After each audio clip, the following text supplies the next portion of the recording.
जतमधल्या एका कार्यक्रमात गोपीचंद पडळकर, सदाभाऊ खोत आणि जयकुमार गोरे यांच्यामध्ये जुगलबंदी रंगली होती।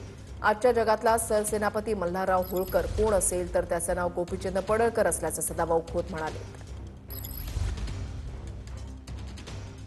जत तालुक्यामध्ये 100 वर्षात जेवढा विकास झाला नाही तेवढा 1.5 वर्षामध्ये गोपीचंद पडळकर यांनी केला। 1.5 वर्षामध्ये नगरपालिका आणली, झेडपी चे सदस्य निवडून द्यात आणले, पंचायत समिती आणले। म्हणजे मी तर म्हणतो आजच्या युगातला सरसेनापती मल्हारराव होळकर कोण असेल तर त्याचं नाव गोपीचंद पडळकर आहे। सदाभाऊ उपस्थित आहेत। सदाभाऊला मी काय त्यांना आमदार म्हणून बोलवलं नाही, माझे मित्र म्हणून बोलवलं नाही। जत तालुक्याची वकिली बिना पैशात करण्याच्यासाठी तुम्हाला बोलावलंय। तुम्ही फक्त जतच बोलायचं, तुम्ही स्वतःचं काही बोलायचं नाही, कारण ते जयाभाऊंचे खास मित्र आहेत। ते वारंवार विकासाच्या दृष्टिकोनातून नेहमी बोलत असतात।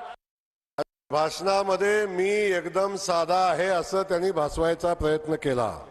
हे जणू मला काहीच कळत नाही अशा पद्धतीनं सगळं आपल्याला सांगायचा प्रयत्न केला।